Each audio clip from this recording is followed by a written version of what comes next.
Fractional Frequency, our take on talent, people trends, and the reality of building up businesses in an economy that keeps rewriting the rules. I'm Amy Crook, founder of Stratavis.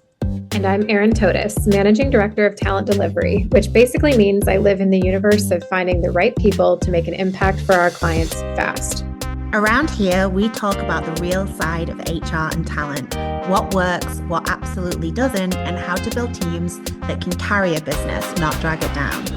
We'll break down trends, share the behind the scenes of scaling a consultancy from zero, and probably overshare a little because that's where the good lessons live.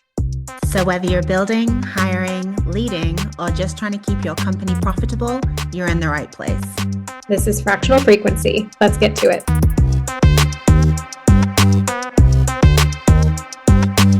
So in our last episode, we talked about performance. 'Tis the season.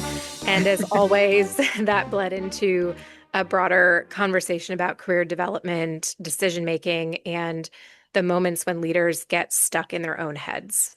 And that's why the conversation today with Mike Reading is such a natural follow-up. Amy has been using Mike's product as a quick access, critical thinking partner, something that helps leaders sort of pressure test ideas, challenge their own assumptions, and move faster without spinning. And so this episode is really about A, how leaders actually think through hard problems, B, why having a thinking partner matters, and C, what Mike is building to support that in a really modern, fresh, scalable way. And so today is not a sales pitch, but it's a real conversation about how work, performance, and leadership decisions actually get made. So let's get to it. Welcome, Mike. Hey, thank you very much. Hi, Mike. Hey, Amy, how are you? Good, good. Good to have you on the show. Yeah, thanks. We're so excited you're here. Mike, can you tell us a little bit, to kick us off, tell us a little bit about who you are? Yeah, so I mean, just a LinkedIn bio, I guess. I've done a little bit of everything in my career. Work with founders mainly now. Also have this AI product we'll get into about scaling executive thinking within organizations. But prior to that, worked within Walmart within organizational and leadership development. Helped launch a startup out of New York in the advertising technology space before that. Did even nonprofit social impact work before then, and also am a adjunct professor in an MBA program for business and city systems. I got an undergrad in humanities and then got a master's in humanities and still didn't get things figured out. So I got an MBA and then a doctorate in transformational leadership, emphasis in cultural transformation. So that's a little bit about where I'm coming from. I like to think about thinking, and I want to do that for a living. Nice, nice. Phenomenal. I'm glad I don't have to follow that with any kind of an introduction of myself. We've already done that. I never know what to say about me. Like, I don't know. Oh, that's enough. That's I have enough. a law student debt. How about that? So, Mike, just an incredible, diverse set of experiences. Tell us a little bit about what you've been building.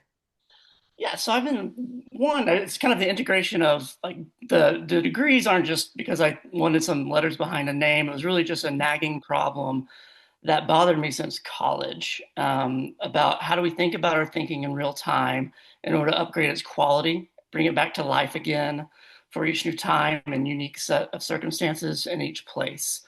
And so it's been that journey turned into, okay, how do we then make this where I'm not the bottleneck person that does it through traditional teaching or delivery methods? How do we scale it with what AI makes possible?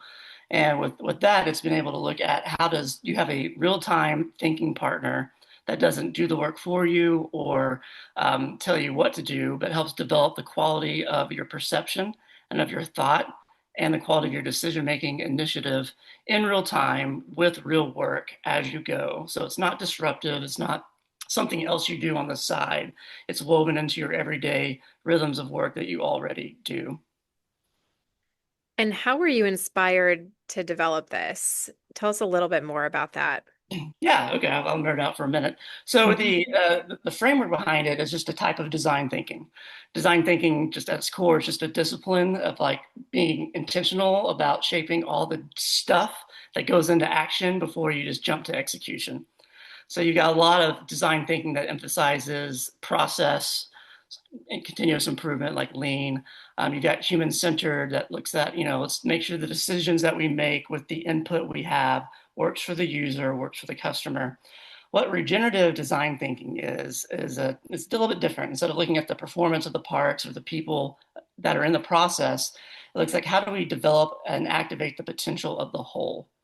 And the way to think about it is when we think of regeneration, it's really common in agriculture. People realize and companies said, man, it's really hard to get our ROI and our financial performance up the more we work against the living system of the plant and the environment that it's planted in. All the pesticides we throw at it, all the forced growth methods, it really just either ruins the plant itself or it ruins the soil and life around it. Instead of trying to extract from the potential of these living things to maximize our quick return, what if we actually worked with the potential and developed the potential of the plant, of the place the plant belongs to, in order to help get our returns both now and in the long term? So that's what regeneration is. And about 1990s, it's been a movement of like, okay, well, people, we're living systems too, right? Mm-hmm. And the work that we do together creates another living system. So why can't we take that same idea of working with the potential inside of us and our systems and develop that in order to achieve results instead of this unit of production, extracting, driven, optimizing that really erodes our ability to make clear decisions, activate our own self-authorship, our own sense of clarity and perception that is necessary to do high quality work. I think that's so key. And I think the more that, technology advances and problems and strategies to solve them get over-engineered, the more we're realizing that, we need to just cut things back and make things simple. And it just makes me think about like the real problem that we are facing when we're looking at design thinking or critical thinking, is that number one, when you get stuck, it's really hard to unstick yourself when you're alone. And that thinking alone component is prevalent across multiple levels now because we've got more people than ever working remotely and independently, and more people unwilling to kind of uh take a risk on making themselves look vulnerable. And so then you find people making decisions in a vacuum or just um typing it into a bog standard LLM and hoping that the answer that it spits out is something remotely close to what you were kind of thinking or hoping to get to, rather than challenging ourselves with questions that help us think through what are we really trying to achieve and what is going to help us move forward. Yes. So I think like that's a good segue into like more detail around like what you've built and what it does, just in like simple terms for our listeners. Yeah. So what it does, instead of going into a reactive execute, ready, fire, aim, it kind of pauses you between the ready and the aim. And it says, it kind of peels back the layer of your thoughts in real time. It's really a thinking partner, a mirror that challenges and intervenes not at the place of decision, but at the place of input. So if we're looking at like a work stream, you really it's just like an input, what you receive, decision made, action, result. Performance really nails down the action result dynamic, but that relationship between input and decision is really where reality is defined, meaning is made, and that's where what's possible and the choices available are formed that really precede the decision that you make at the end of the day. And so what it does is it slows down and says, let's not just jump right into action. Let's Mm-hmm. reflect on the quality of input. Are the assumptions correct? Is the mindset, the framework you're bringing to it the right one?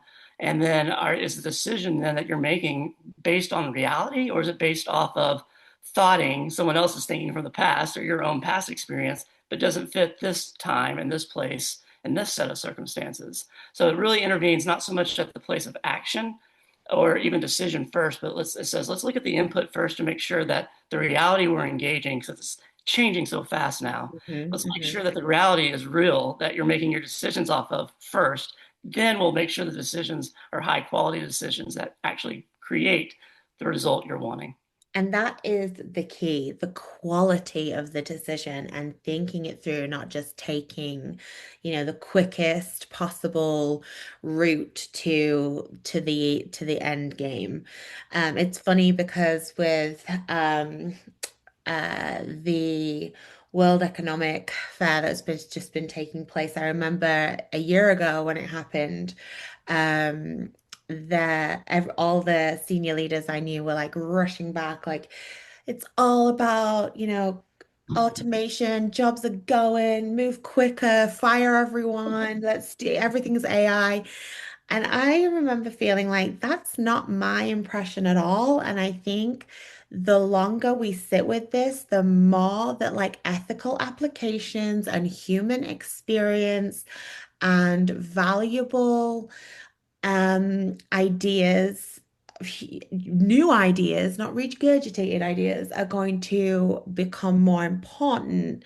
And that I was worried, and I know Mike, you and I had talked about this too, that we were going to end up with a whole generation of people in the workforce that had no critical thinking skills because every time a question crosses their desk that is a little tricky, instead of like thinking it through or having a conversation with a coworker or a peer, they're just putting it into an LLM, getting the answer and moving on because everything's speed, speed, speed, speed, speed.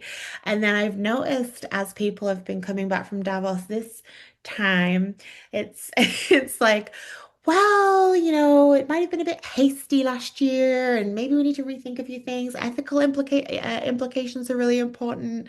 And I'm like, okay, good. We've all calmed down a little bit, and we've all like had a little bit of reality juice over the past 12 months and realized that we can't just plug this in and switch our brains off. Like we have to still be able to bring something to the table. Um, so thinking about that, like what makes what you're building different to like traditional mentoring and coaching? Because I think we've well covered how it's different to traditional AI tools because it definitely encourages more thought going into the outcome that you're looking for. But what's the win here over traditional coaching and mentoring? Well, I humbly would say probably it's not a win over. It's maybe a complement supplement, but at the basic score premise, it's a lot of coaching, mentoring is reserved for the elite few, like you said at Yeah. the beginning of this, the executives. So it's not really accessible, it's not really affordable, and it's Mm, not scalable to the middle managers and to the middle leadership.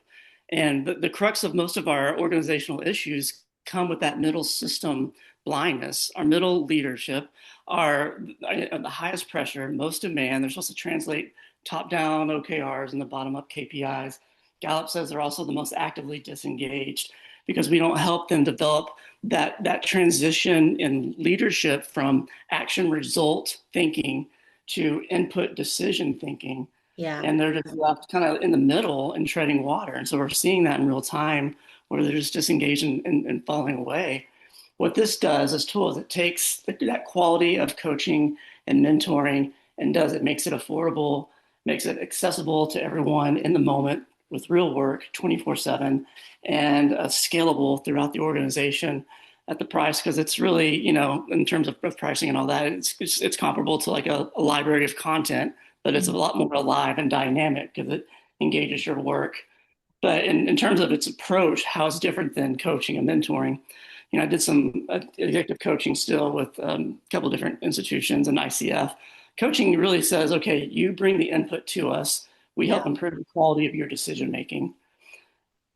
This tool and this approach, design thinking, says let's intervene first at the place of input to make sure that that's high quality, to make sure your decisions are sound. And mentoring is good, but you're also relying on someone else's pre-processed reality, predetermined outcomes, and says, here's what we, based on my experience, here's what you're having, here's what you're going through, here's what your choices available are, and so you're kind of using still someone else's roadmap to navigate your unique circumstance Mhm. and it has a place, but it's limited.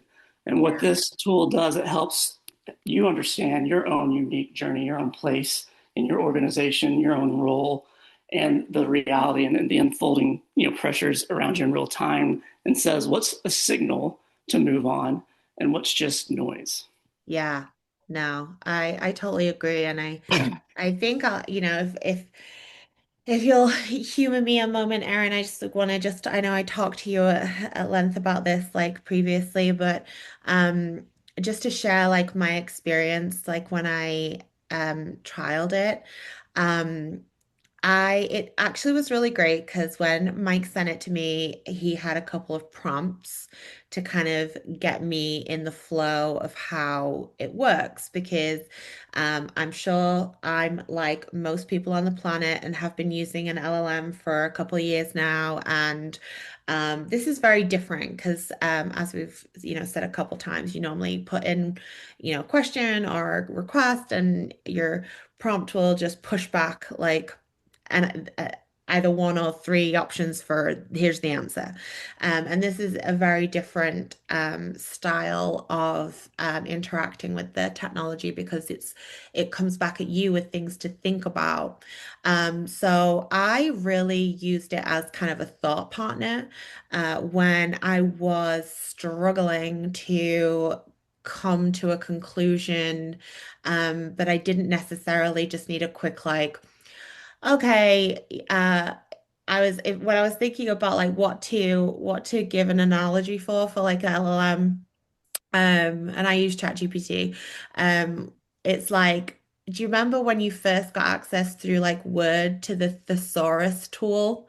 And it's like, oh, this word doesn't sound like super impressive. I'm gonna go on the thesaurus and just see what else I can do. Like ChatGPT is great for that. Like just fancy this up, polish this up, give me a quick like make this look better or give me like some format it in this way, make it this size, that kind of thing.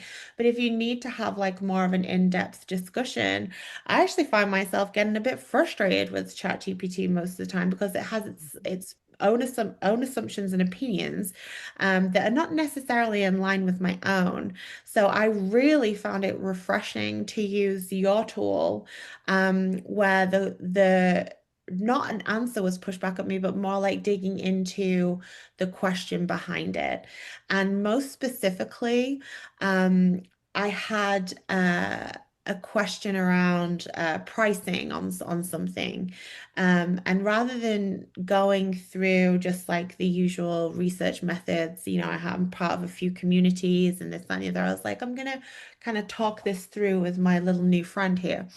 And it really got to the bottom of kind of where my reservations were around like some of the pricing components. And it became a little bit like a therapy session, honestly. It was so helpful in terms of like how we value the work that we do, rather than valuing it, just pound for pound like you would do a steak. It's like, what's the impact worth? Like, what impact are you bringing to the table? It really made me think about that. And that clarification was pretty inspiring. I remember, like, immediately I sent like the response to Erin so that we could both just be like, we should think about this a little differently. Um, and it was a nice like little lesson to learn, and I wouldn't have gotten that from like a traditional LLM because we wouldn't have got into that dialogue, because they would have been like they'd have scraped a bazillion websites and been like most people price point here, and then that would have been it. That would have just been the end of the conversation. Outsource your authority and your thinking. Yeah, yeah. I love how you I, said it was almost like a therapeutic thing. 'Cause I mean, obviously, it's not therapy at all, but it right. feels but what it does function off of, like regeneration, is the idea that what's the potential inside the living person or plant, whatever, is enough. It's enough for Yeah. this time. It's enough for this set of circumstances. We just have to activate it because it's latent, and we need to develop it and express it. And so it feels natural. It feels like it's you versus Mhm. a high performer. And I was the ultimate high performer before I kind of had a crisis of thinking for myself and realizing, oh, it felt empty of like I was just, repeating someone else's thoughts and they didn't Yeah. really have an impact. And I was like, I was exceeding on things without value in some ways. And so being able to activate your own source for of authorship, of agency, of your quality of attention matters, your perception matters, the clarity, and you being placed there for a reason is brought to light through that tool. So I loved your experience with that because that's what we want, or what I want that experience to feel like for people. It's just uncovering what's already there because you're already enough for this moment. Oh, I love that. It's so beautiful. And it fits so perfectly for the time that we're in. And, I think about Erin and I as, leaders in a small startup that don't necessarily have the time and bandwidth to like get on each other's calendar at the right moment, or there's nobody else around to call sometimes. Like if you're a fractional leader or an independent leader, like it's so beneficial to have something that's just a little bit more probing onto who you are to help you get to that conclusion. And, then, like, as we've said, in organizations where you don't have access to that level of development from a coach or a mentor, um, for me personally, having experienced, a wide range of executive coaching, mentorships, it was just perfect amount for what I needed at the time and just readily on hand. And that's, what people need, it will for me, I mean, look at it right now. It's 7:30 at night for me, 8:30 at night for Erin. Like if I was, working on something in a time with other people, I wouldn't be bugging them at this time of night, just but if I have something that I can just bounce an idea off, like it helps because work now we are trying to fit around our lives. And it's not like we're doing this recording at nighttime because we're like crazy obsessives. Like we do it because we're, fitting around schedules with kids.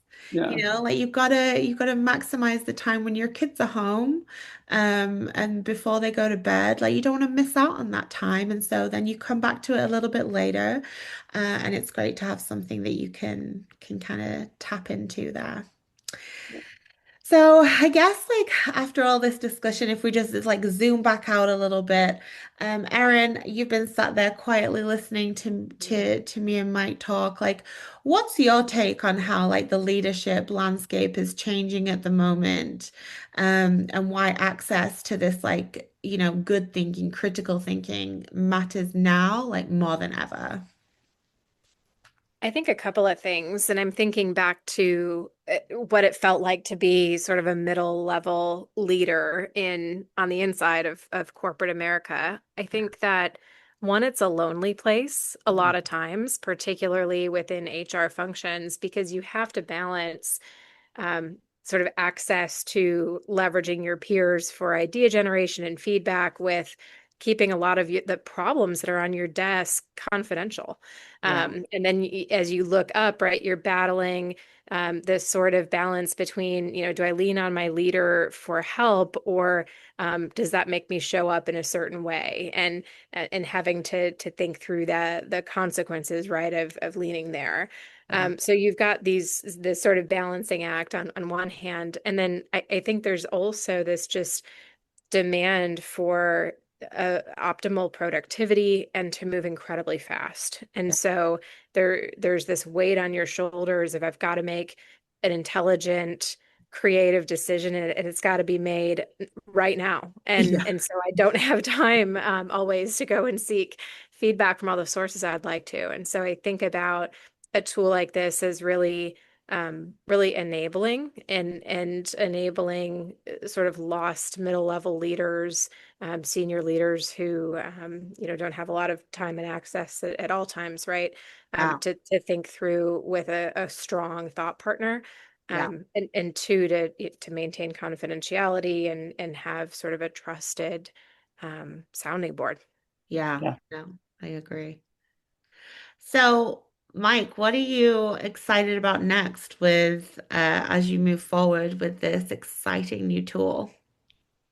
Well, I am excited, oddly enough, for the other AI tools to launch and become more profitable. I know right now a lot of the Gen AI initiatives, think like they said, 95% aren't really functioning yet. But Yeah. soon we're going to see the future of work is going to be, this super agency relationship between people and AI. And again, if you look at kind of that work stream of input, decision, action, result, AI's place of thriving is going to be, for now, at least in that action result. And so that speed, that quick decision, all the stuff that the performance stuff is going to become more increasingly automated, Yeah. but it's still uniquely human that we bring to the work we do.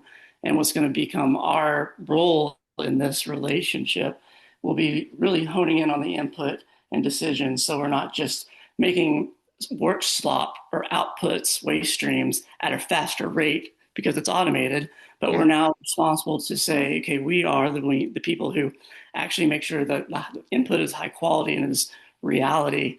And looking at the meaning we're making from that, the assumptions we bring to it, and then making sure the decisions that we are leaning into and shaping and refining what AI does are the right decisions. So I think this is where work needed to be going, I think, for a while. I think AI is going to amplify that need, but it's Mm. also going to shift us away from being more than just units of production to people who actually are able to, perceive what's happening around them, make meaning from it, gather understanding and insight, and make the right decisions. And I think it's going to be leading to more fulfilling work, frankly. So I'm excited for that, and I'm excited that this tool and this process is positioned to help people learn how to bring that quality of thinking about their level of thinking in real time to the work that they're doing. Yeah, totally. Use the technology for good, people. Like, use it to give more time to your human beings that have got brilliant, creative, and wonderful capabilities to really enhance like your product, your organization, whatever it might be. And then, lean on this technology for the efficiencies in the areas that were time consuming historically, but didn't necessarily require, brain waves to move forward. I think about what my day looked like when I first stepped into, the workplace. And I think about what it looks like now. The pace has changed incredibly. The tools that I have access to has changed incredibly. And the more time that I have to actually spend with people, getting creative and making the workplace better, which obviously, coming from HR, it's really important to me that, doing right by people and giving them the avenues that they need to be successful, is just so, so important to me. So I'm right there with you. I just, my wish is that for, you know, everybody to look through that same lens of being thoughtful how it's applied and where it's applied, and where we still make space for, the brilliance that lies within the workforce in our humans. So, okay, I feel like that's a good place to wrap. Where can people learn more about you, Mike, Yeah, and what you're they can go building? to RegenDesignLabs.com and they can learn all about the method, the tool, a little bit about me. Also, we have a LinkedIn page as well. You can check that out. But yeah, I'd love for them to, if they want to learn more, go there and just shoot me an email and we'll talk. Awesome. Any more final thoughts, Mike, Erin? I don't think so. It's been a great conversation. Thank you, Mike. Well, thank you all. I just want to reiterate, just like you said, like we're in a unique time finally, where we can maybe stop being so reactive in Hmm. our work mode, and we can be more purposeful and to steward technology in a way that we're not competing with another tool to be more reactive at a faster rate than they are, but to use it and steward it in a way where we are allowed to be more purposeful and intentional, and like you said, uniquely human. Like it's not doom and gloom. I think it's a gift that it carries responsibility, mind you, but it is a gift that we can now shift maybe from being reactive to being purposeful with a part of our lives that takes up 60% of our days, which is our career. Yeah. Yeah, I totally agree. And honestly, your tool does such a wonderful job of facilitating that for people that need that or desire that muscle to be continuously like tapped into when it comes to critical thinking and leaning into our own ideas. Great. Awesome. Thanks for coming and having a chat with us, Mike. Hope you have a good Thanks for rest of your having me. evening. Yeah, you too. I appreciate it. And Erin, nice to meet you finally. On a Yes. Well, in podcast form. She is real. She is real. No. Not an AI tool. No, I'm joking. Yeah, yeah. It's not an AI. All right, Tilly. No, I'm joking. All right, thank you all so much. I appreciate it. Thanks. Take care. You too. Bye. Bye.